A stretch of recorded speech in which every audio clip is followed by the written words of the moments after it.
ညံနေသူရဲ့ကဘာဟာကျင်းမာတယ်တနေ့ကချစ်ရတဲ့အမနဲ့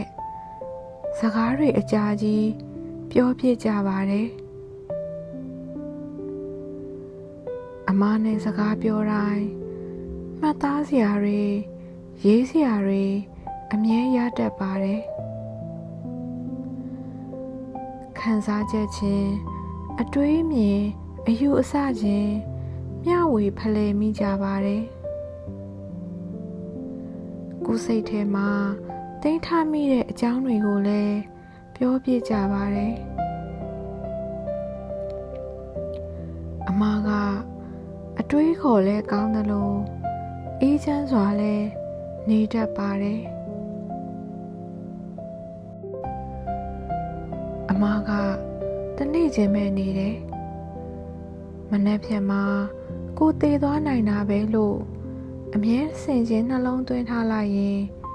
ဘယ်ရာကမှကို့အတွက်အရေးတကြီးဖြစ်မနေတော့ဘူး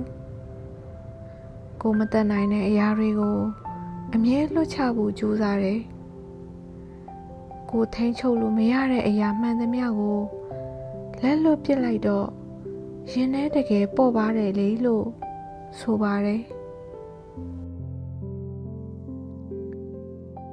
လွန်ခဲ့တဲ့ကာလတစ်ခုမှာလာနဲ့ချီပြီးသူ့ရင်ထဲမှာဖြည့်ရှင်းရခက်နေတဲ့မိသားစုပြဿနာတစ်ခုကို ChatGPT ကိုမေးကြည့်ပါတယ်တဲ့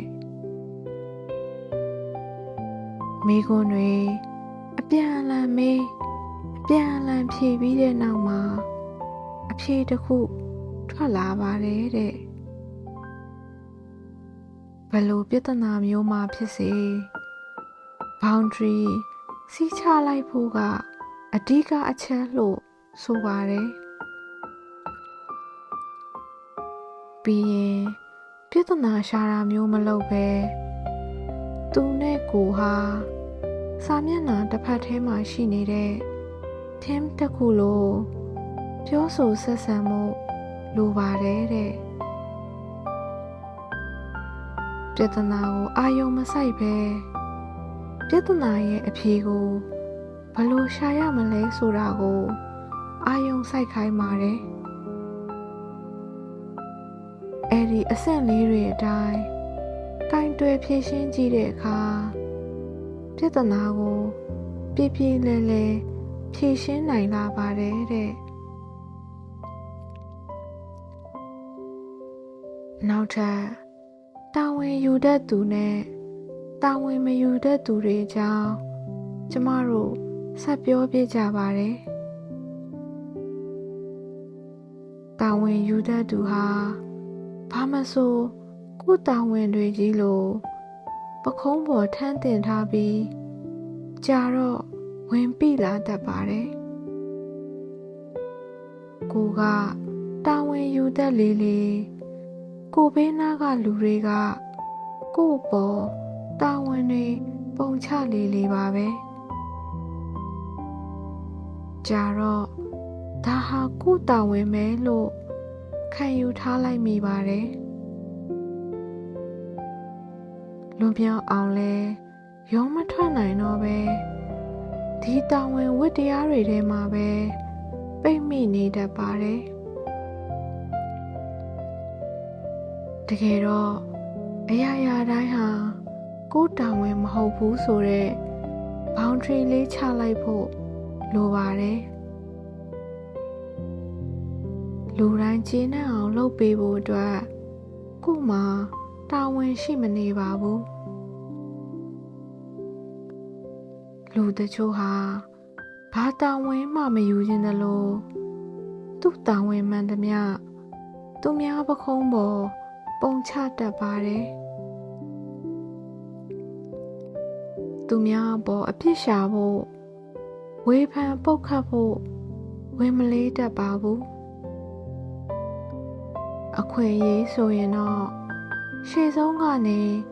လိုချင်တတ်ပါတယ်သူရဲ့ရပိုင်ခွင့်အခွင့်အရေးလို့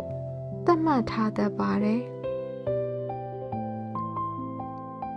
အဲ့ဒီလိုလူတွေဟာစိတ်ပိုင်းဆိုင်ရာလုံခြုံမှုမရှိသူတနည်းအားဖြင့်ဉာဏ်နည်းသူတွေဖြစ်ပါတယ်တက်တောင့်တက်တာလေးနဲ့ကွန်ဖော့ဇုံလေးထဲမှာနေပြီးလေးလာတင်ယူမှုဘာမှမရှိကိုဘဝတိုးတက်ရာတိုးတက်ကြောင်းလဲမရှာဖွေပဲဘာတာဝန်ယူမှုတာဝန်ခံမှုမှမရှိသူဟာကိုယုံကြည်မှုလဲပျောက်ဆုံးနေတတ်ပါတယ်သူဘာမှမလုပ်နိုင်ဘူးလုပ်ရင်ဖြစ်မှာလည်းမဟုတ်ဘူးလို့ကြိုပြီးအပိသက်တွေးထားလိုက်ပါတယ်သူတာဝန်မှန်သမျှကိုတပားသူကယူရမယ်လို့တွေးထားလိုက်ပါတယ်တခုခုဆိုစင်ကြင်တွေများစွာပေးမယ်သူ့ကိုအပြစ်မမြင်အောင်အရာရာကိုခံစစ်အသွင်နဲ့အမြဲတမ်းပြန်ညှင်းခုန်နေတတ်ပါတယ်သူတို့ရဲ့ကဘာလေးဟာတကယ်ကျဉ်းကျဉ်းလေးပါပဲလွယ်ကူကူလေးပဲနေမယ်စားမယ်အခက်ခဲနဲ့ကြုံလာရင်လက်မြောက်အရှုံးပေးထားလိုက်ပြီးစိတ်ဓာတ်တွေကျနေတတ်ပါတယ်သူကိုယ်သူမှမကဲတင်ရင်ဘသူကကဲတင်ရပါမလဲတိုးတက်မှုမရှိပဲဒီကဘာချင်းချင်းလေးထဲမှာပဲသူကိုယ်သူ